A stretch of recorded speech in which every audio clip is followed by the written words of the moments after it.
Hey everybody, welcome back to Mad Horse Barbecue. My name is Brian, and in today's video, we're gonna cook up a brisket on my Pits and Spits Maverick 1250. Now, if you go on YouTube or a bunch of other websites, there are a ton of brisket videos as well as any kind of smoked meat videos. But there's a lot of brisket videos, and if you're like me, I love watching every single one of them. I've probably seen most of them multiple times just because I like to see how people do things a different way and learn as much as I can about it. But what we're going to do tonight is we're actually going to get this brisket prepped tonight. It's going to go on in the morning, so I already got the brisket trimmed down. But what we're going to go ahead and do is we're actually going to give this an injection, and we're going to rub it down tonight. So I'm going to go over what I'm going to use for an injection, what I'm going to use for a rub, how I inject it, how I rub it. The injection and rub products we're going to be using today are from Butcher Barbecue. I've used them before on multiple briskets, and I've had pretty good results with them. Enough good results to make me want to keep buying more of his product. So yeah, and if you have, if you want to do if you don't want to do a brisket overnight and you want to get it going in the morning, but you don't like all that prep work in the morning, one thing you can do is you can get it all trimmed up. You can get it seasoned down and injected the night before, put it in the fridge, and then throw it on first thing when you get up. That way you save, about an hour worth of your time in the morning. And then, if you're just half zombie in the morning when you wake up, all you gotta do is turn the grill on, throw the brisket on, and you can go back to bed. Or you can chug a couple Mountain Dews and just enjoy the brisk cold mornings like I'm gonna do tomorrow morning in Minnesota. So now, without further ado, let's take you in. Let's get that brisket injected up and rubbed down and get it thrown into the fridge for tonight. All right, guys, we're back. You guys see we've got everything out. Got our injector here. I'm not going to use this one, but this is the injector I'm going to use right from Butcher Barbecue. He sells this one, and he sells like a shotgun style one, those fancy ones you see. I have that as well, but I honestly prefer these ones, and for two reasons. One, I really think I can get a good feel when I'm injecting, and for two, these are way easier to clean. One tip I will give you, if you do have these, that when you're done cleaning them, to put a little bit of olive oil on that rubber on the inside before you put it back together. Otherwise, what'll happen is it might dry out, and you might go to pull your injector out, and that piece of rubber might stay in there. So that's just one little tip there, or you can just keep it apart. But I know me, if I were to keep these two parts apart, I'd never be able to find them. So again, one little tip, just put a little bit of olive oil or some cooking spray right on that rubber piece. And now when it comes to the injection, this is what we're going to use. We're going to use the Butcher Barbecue Prime Brisket Injection. Used this stuff before. When it comes to making it, follow the directions. The directions say mix 3 level scoops, which scoops of this, there's a scoop that comes with it. Mix 3 level scoops with 2 cups of water, and it'll make enough for 2 12-pound briskets. I have one brisket here. It's probably not even 10 pounds. So I'm just going to half the recipe. So I'm just going to go ahead and take, this is 1 cup of liquid right here. This is half a cup of beef consomme, half a cup of water. I'm going to pour that into my shaker. And I do have a little bit of ice in my shaker as well, just because cold brisket, I want to put cold injection into it. Now when it comes to the beef consomme, I've used a bunch of different stuff for the injection liquid. I've used water, beef consomme, beef stock, beef broth. I've used beer. Tried a bunch of different stuff, and I like the consomme the absolute best. I like the consomme so much that now even when a recipe, say like in your crock pot, calls for stock, I always use consomme instead of stock or broth. So 1 cup of liquid. We're gonna do 1.5 scoops of the injection powder.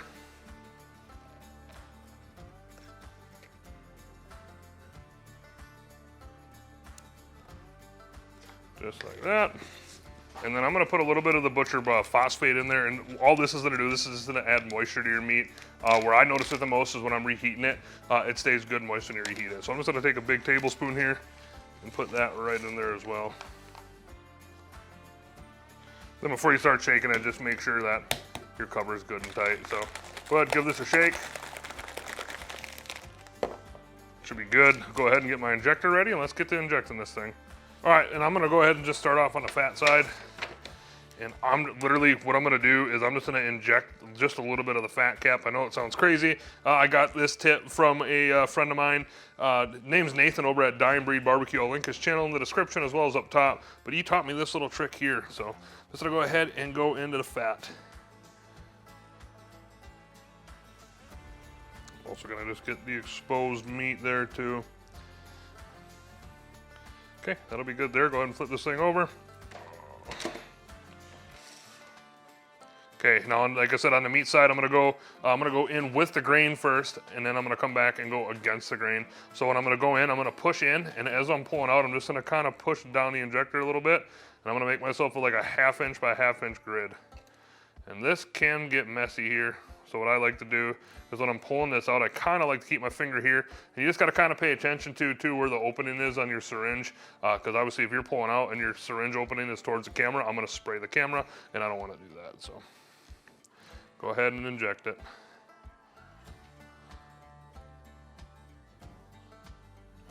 See, I'm going with the grain when I'm going in. The grain runs this way, so I'm going right in with it. And as I'm pulling out, I'm squeezing. Not a lot. What I like to just do is I don't like to keep my injector in one spot and then just really like push her, you know, like get rid of all the injection. I like to try to get the injection spread out. Okay, and then once I go and get that done, I'm gonna come back and I'm gonna go against the grain. So like I said, I went in this way, now I'm gonna go against it. And then same method here. It's like a little 1/2 inch grid.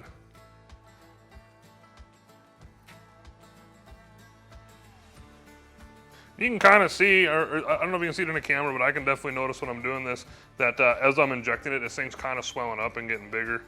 So that would be the injection in the meat doing that, obviously.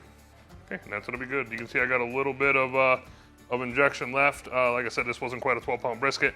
And I think that recipe on here, it can probably get you a little more if you don't go super heavy on it. So you could probably do like 3 12-pound briskets, to be honest with you, unless you really want to go in. But anyways, I just decided to cut the recipe in half, and it worked pretty good. So now what I'm gonna do before I apply the rub is I'm gonna get any of the puddled injection out of the pan. And how I like to do that is kind of just tip the pan over, kind of like that, working all the injection to one side, stick a paper towel in there, and just kind of let it soak up for a minute. And you don't have to do this part, it's just habit for me to do it. So, okay, now since I got that pretty much, I'll clean it up a little more. Got it pretty much all out. I'm gonna start rubbing this thing down. I'm gonna start on the fat cap side. And the 2 rubs we're gonna use today is we're gonna use 2 rubs by Butcher Barbecue. Obviously, we're gonna use the Butcher Barbecue Savory Pecan seasoning. This stuff is absolutely awesome. The first time I had this was probably a few years ago. I had it on some steaks, and it was just really good on some steaks. And then we're gonna follow it up with the Butcher Barbecue Steak and Brisket Rub because, well, it's a steak and brisket rub for 1, and it's absolutely fantastic for 2. So again, fat cap side, I'm smoking fat cap down. You know, if you're watching this video and you think fat cap down's the wrong way, do it fat cap up by all means. I can tell you right now, I've done them both ways. Lately, I've been fat cap down, and I just think it turns out way better. Like, I'm a flat guy when it comes to the brisket, and I think the flat on the brisket is better with that fat cap down. That's just my opinion, though. So again, we're gonna go on fat cap side with some rub, not a whole lot, just a light coat of it. Savory pecan first, and then the steak and brisket.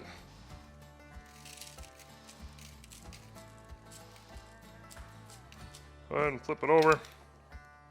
Again, we're gonna go on with the Savory Pecan first. I'm gonna get the edges right away.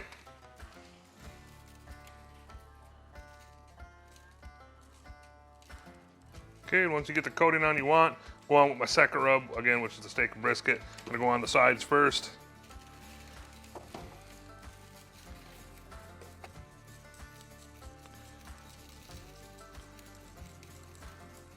And I think also what I'm gonna do is I'm just gonna go over it with some good cracked black pepper as well. Okay, and that is gonna be good. So what I'm gonna go ahead and do with this now is I'm just gonna go ahead and take this pan and stick this right into the fridge. I'm not gonna cover it up, not gonna do anything, but this is gonna sit in the fridge overnight until it's ready to go on tomorrow morning. So yeah, uncovered in the fridge right now. Have a few beers, go to bed, and see you guys in the morning. All right, guys, good morning. There's my shadow. I am a giant, I guess. But it's 6 a.m. right now. Just threw the brisket on. We're running at 300 degrees, like I said. Let's go ahead and take a peek at the brisket quick.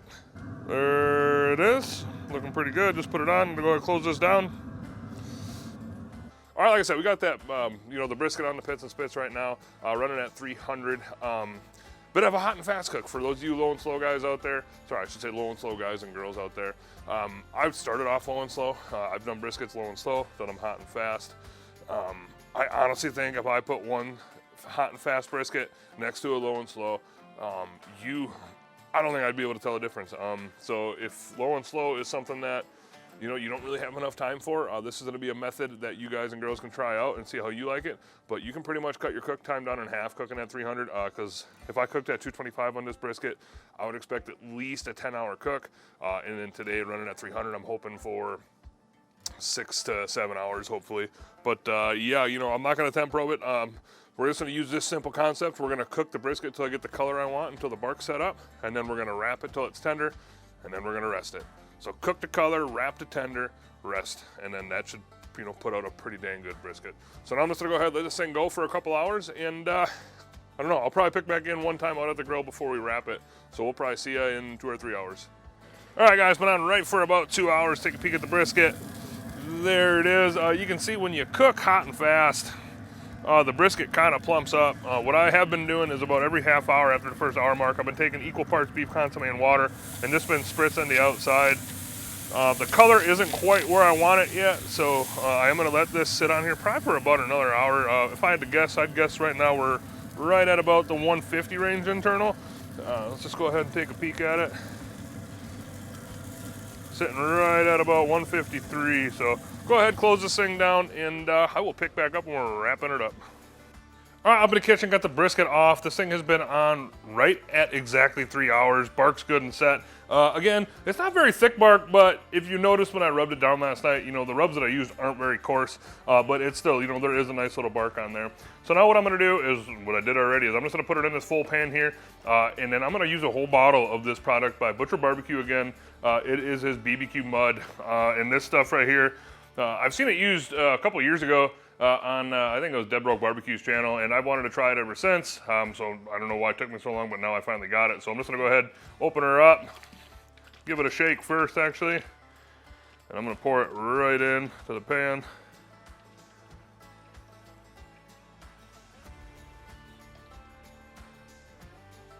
Just like that, and I'm actually gonna fill half of it up with water, give it a good shake, and I'm gonna pour the rest of it in, you know, dilute it down a little bit, one could say, with the water. And the last thing to do is just take a couple sheets of aluminum foil, cover this thing up, wrap it up nice and tight, and then this is gonna go right back out onto the pits and spits till it's done. Now, done on a brisket, just remember probe tender. You know, don't go off of internal temps. You know, if I go and check this at 200 and it's probe tender in the flat and the point, you know, I know it's done. One thing I have noticed before with hot and fast briskets is you usually have to take the internal temp up a little farther. So I'm gonna guess when this thing is said and done, it'll probably temp out right at about 210 to 212 in that flat before that flat's nice and probe tender. So like I said, throws back onto pits and spits, and we will check back in when we're pulling it off. All right, we are back, and it's time to cut into this thing. Real quick, let's go over to cook times. We did this brisket in exactly 5 hours. 3 hours on the grill, 2 hours in foil. I brought it in, I burped it. By burping it, it means I uncovered the foil from it, and I let it steam out for 15 minutes. And when you do it, it does 2 things. First thing it does is it stops the cooking process, and the second thing, and the more important thing it does to me, for me, is it resets the bark. I see a lot of people comment, saying that if you wrap it aluminum foil, you don't get your bark, or you lose your bark. It's true, you do, but if you pull it off when it's done cooking, unwrap it, or unwrap the brisket and just let it steam out for 15 minutes and then rewrap it and let it rest, you'll get your bark. Thanks to my buddy from Ash Kickin' Barbecue, Darren, he's the one who led me onto that. But and then after I let it burp out, I put it in the Cambro and let it rest for 3 hours. So now without further ado, let's go ahead and cut into it and see how we did. Still nice and hot. And let's go ahead and cut against the grain. You can see the grain is running this way, so I'm gonna start with my cuts right here. So let's see how we did. A few more slices here. Let's take a piece of the flat and see how we did. And, nice and juicy, you know, flops over pretty dang nice, passes that bend test. Go ahead, pull it apart. Pulls apart really nice. Go ahead and give it a try. Oh man, that flat is absolutely fantastic. Just the flavor alone you get from the prime brisket injection by Butcher Barbecue is just absolutely fantastic. And then, you know, that wrapping liquid, that barbecue mud, really, really, really good. And obviously the rubs, you know, good too. So let's go back down and let's cut into the point. Yeah, that's looking pretty dang good. Go ahead and take a slice. I'm gonna get one right from the end here. Man, that is just juicy as all can be. Nice piece of fatty there. Let's go ahead and try it.